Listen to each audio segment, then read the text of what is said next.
বন্ধু, এটা 180 ইঞ্জিন। তো এর সমস্যা ছিল, ইঞ্জিনে মোবিল শেষ করে দিচ্ছিল, আর ইঞ্জিনের সাউন্ড খুবই খারাপ ছিল। তাই এর আগের ভিডিওতে অবশ্যই দেখতে পেয়েছেন যে ইঞ্জিনের সাউন্ডটা কেমন ছিল আর ইঞ্জিনের পরিস্থিতি কী ছিল। তা চলুন আমরা এই ইঞ্জিনের আর একটা প্রবলেম নিয়ে কাজ করি। এটা একটা প্রবলেম, এটারই কাজ করব এখন। তো এই ক্যামশ্যাফটটা পেনিয়ামের সঙ্গে ফলস হয়ে গেছে, এই দেখেন একদম ফলস। তো এর জন্যে ইঞ্জিনের সাউন্ডের প্রবলেম এসছে, আর ইঞ্জিনের যে শব্দ, অন্যরকম যে শব্দ ছিল এর জন্যে এসছে। তো বিয়ারিং টিয়ারিং যা আছে ভালো আছে, চলুন এটারই কাজ করি। তো বন্ধু, এখানে দেখছেন যে এই বডিটা দেখুন এইখানটায় ভেঙে গেছে। তো এর আগে অবশ্য মনে হচ্ছে ইঞ্জিনটা কোনো রকম একটা দুর্ঘটনা বা অ্যাক্সিডেন্ট হয়েছিল। তো ক্যামশ্যাফটের আমরা কাজ করেছি, দেখুন আমরা চাবির ঘাটটা সমান রেখে এখানে দুটো পয়েন্ট করে নিলাম, এই যে এই একটা আর এদিকে একটা, এই দেখুন। তা দুটো পয়েন্ট করে নিয়েছি, ঝালাই করে নিয়েছি, এখন কিন্তু টাইট হয়ে গেছে, আর তাছাড়া এটা আর নড়বে না। তা যাই হোক, এর পরবর্তীতে শ্যাফট চেঞ্জ করতে গেলে ওই ওয়েল্ডিং যেটা করলাম, পয়েন্ট দিলাম, এটা ছাড়িয়ে নিতে হবে। তো বিয়ারিংটাকে এবার ফিটিং করে নিয়ে ইঞ্জিনে বডিতে ফিটিং করব। চলুন এটা ফিটিং করে নিই। তো যেহেতু বিয়ারিং ফিটিং হয়ে গেছে, এখানে এবার আমরা ট্যাফিট দুটোকে সামনে এগিয়ে দিতে হবে, না হলে ক্যাম্পটাকে ঢুকাতে পারবো না। তো ক্যাম্পটাকে ফিটিং করতে গেলে আমাদের মার্কিংটা সঠিক দেখে নিতে হবে কোথায় কি আছে। এই দেখুন এখানে আছে, আর ক্র্যাঙ্কে এখানে। তো ঘুরিয়ে আমাদের সঠিক জায়গায় নিয়ে আসতে হবে।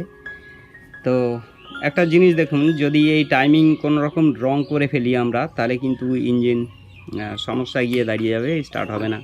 আর পিস্টনের সঙ্গে ভ্যালভ টাচ হবে, তো আপনি ঘোরালে বুঝতে পারবেন।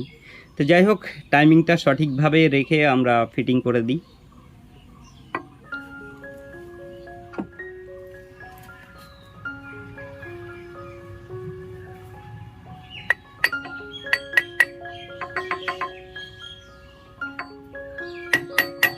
তো এখানে একটু ইজিভাবে চলে গেল, তো সন্দেহ হচ্ছে যে কোনো রকম খুলে বেরিয়ে না আসে।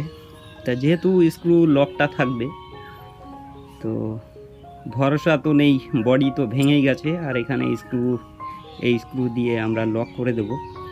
তা বুঝতে পারছি না যে কতটা এ ধরে রাখতে পারবে। তা যেহেতু চলছিল, আমার মনে হয় অসুবিধা আসবে না। চলুন এটা ফিটিং করে দিই। তা এইরকম বডি অ্যাকচুয়ালি আমার হাতে এইভাবে ভাঙা আসেনি। তো এটা ভেঙেছে, আমার মনে হয় কোনো দুর্ঘটনা ঘটেছিল, ক্যামশ্যাফটের উপরে কোনো প্রেশার পড়েছে বা বিয়ারিং ভেঙে এরকম একটা সমস্যা হয়েছে, বা দাঁতেও কিছু পড়তে পারে। তা এর আগে যে মেকানিকগুলো কাজ করেছে তারাই বলতে পারবে অবশ্য। তা যাই হোক, আমি তো দেখছি যে এই অবস্থায়। তো এবার এই ফর্কটাকে ফিটিং করে দেবো। এটা গভর্নর লিভারের সঙ্গে কানেক্ট হবে, আর প্লাঞ্জারের যে র্যাক আছে ওটা প্লে করতে কাজে লাগে। তা এটা ফিটিং করে দিয়ে তারপরে প্লাঞ্জারটাকে আমরা ফিটিং করব। তা এইখানটায় অ্যাডজাস্টের একটা ব্যাপার থাকে, তো সেটা দেখতে হবে যে কি পরিস্থিতি আছে না আছে। চলুন, আমরা প্লাঞ্জারটাকে না ফিটিং করা পর্যন্ত কিছু বুঝতে পারবো না। এই যে প্লাঞ্জার, তো এটাকে ফিটিং করলে তবেই বোঝা যাবে যে এর অ্যাডজাস্টিং করতে হবে কি না। তবে একটা জিনিস, এর কিন্তু পাম্পে একটাই ওয়াশার ছিল, যেটা বডির গায়ে এখনও পর্যন্ত লেগে আছে। তো কোনো রকম বাড়ানো বা কমানোর কোনো চিন্তা করছি না, এই অবস্থায় ফিটিংটা করে দিই। যদি একটু কোনো রকম সমস্যা গিয়ে দাঁড়ায়, দেখা যাচ্ছে যে আমি বাড়িয়ে দিলাম বা কমিয়ে দিলাম, তাহলে হয়তো হিতে বিপরীত হয়ে যেতে পারে। দেখা যাচ্ছে যে স্টার্টিংয়ে প্রবলেম চলে আসলো, আর না হলে পারে তেল অতিরিক্ত খেয়ে নেবে। তো অতএব এসব না চিন্তা করে এই অবস্থায় আমরা লাগিয়ে দিচ্ছি। তো এইখানটাই অ্যাডজাস্টের ব্যাপার আছে, এবার দেখতে হবে যে র্যাকটা কত দূর আসছে। মনে হচ্ছে ঠিক আছে, যাই হোক। তো এদিকে সিলিন্ডার তো আগের ভিডিওতে আমরা কমপ্লিট করে রেখেছিলাম। তো এবার সিয়ার বুশ আমরা ফিটিং করব, করে বডির মধ্যে সেটিং করব। তা এটা আছে 175 ইঞ্জিনের সিয়ার। তো এটা 75ই লেখা থাকবে। 80 আর 75-এ ক্র্যাঙ্কের মাপ একই থাকে, তা সিয়ার বুশও একই থাকে। তা 70-এর মাপটা কিন্তু আলাদা। 75 আর 80-র মাপ এক, 70-এর মাপটা আলাদা। তো 65 যে মাপটা আছে ওটা আবার কাজে লাগবে। তা এর আগের পার্ট তো অবশ্যই দেখেছেন যে এই ইঞ্জিনের কিন্তু মোবিল একদম শর্ট করে দিচ্ছিল, মানে কি খেয়ে নিচ্ছিল আর কি, বা চারিদিক দিয়ে বাইরে বেরোচ্ছিল, এরকম সমস্যা। তা ইঞ্জিনটার সমস্যা ছিল কিন্তু এর পিস্টন একদিকে চেপে চলছিল, যার জন্যে কিন্তু এর কানেক্টিং আমরা ঘুরিয়ে সেট করেছি। মানে টপ লেভেলটা যে সাইডে ছিল সেটাকে আমরা নিচের দিকে রেখেছি, অনলি কানেক্টিং, পিস্টন নয়। তো এইভাবে সেটিং করলে কি হয়, সিলিন্ডারের দেখা যাচ্ছে একদিকে চেপে যাচ্ছিল, সেটা অপোজিটে চাপবে। তো যাই হোক, একটা পজিশান চলে আসবে। তবে পিস্টন এক সাইডে চাপার কিন্তু এই কানেক্টিংয়ের জন্যে যেমন একদিকে চাপে, আবার আর একটা কারণ আছে। দেখা যাচ্ছে ক্র্যাঙ্কের যে দুটো বিয়ারিং আছে, দুই সাইডে দুটো, এই বিয়ারিং যদি একটা কোনো রকম বেশি খারাপ হয় আর একটা যদি ভালো থাকে, তাহলে কিন্তু ওই এক সাইডে চাপ দেবে কানেক্টিং। তা এই জিনিসটাও অবশ্যই খেয়াল করতে হবে, যখন একদিকে চাপবে তখন অবশ্যই খেয়াল করতে হবে যে বিয়ারিং কোনো রকম নষ্ট হয়েছে নাকি, এই জিনিসটা খেয়াল করতে হবে। যদি বিয়ারিং ভালো থাকে তাহলে কানেক্টিং আপনি ঘুরিয়ে দিয়ে এই কাজটা অবশ্যই করতে পারবেন, বা করলে সঠিক হবে। তা এই সাইডে আমরা কাজ করে ফেলেছি, এবার আমরা টাইট দেব।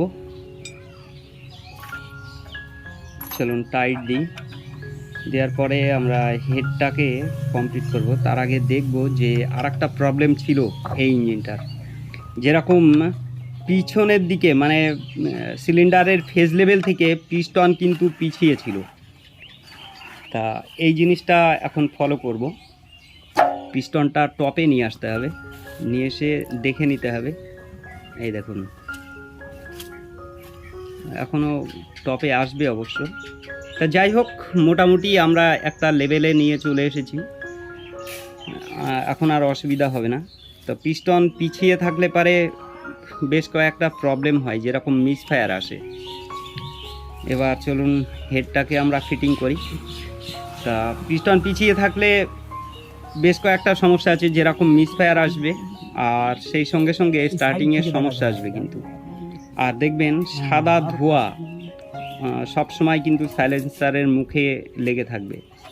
তা যে সমস্ত ইঞ্জিনের সাদা ধোঁয়া সবসময় লেগেই থাকে, প্রথমত আপনি নজেল অ্যাডজাস্ট করে দেখবেন যে যদি মিটে যায় তাহলে ভালো, আর তা না হলে আপনি অবশ্যই খেয়াল করবেন যে পিস্টনটা কিন্তু টপ লেভেল থেকে অনেকটা পিছিয়ে থাকবে।